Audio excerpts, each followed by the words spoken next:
nur entwickelt, weil es gibt keine mitfahrenden Kanäle angeschlossen. Also bei 88 war, glaube ich, die letzte Patentlösung.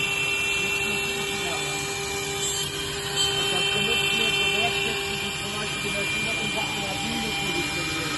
Nach außen einer Etage, wo die einfach nicht so die Distanz bringen. Ja, das ist was die Nähe und der Fetzen, das die Hunde benutzen. Ja, ja. Der Feld hat hier eine richtige TNT angebracht.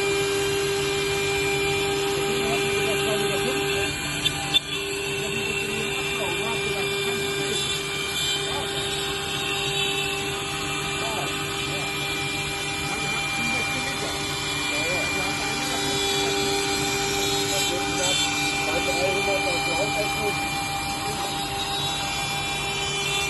Wir müssen eine Freiheit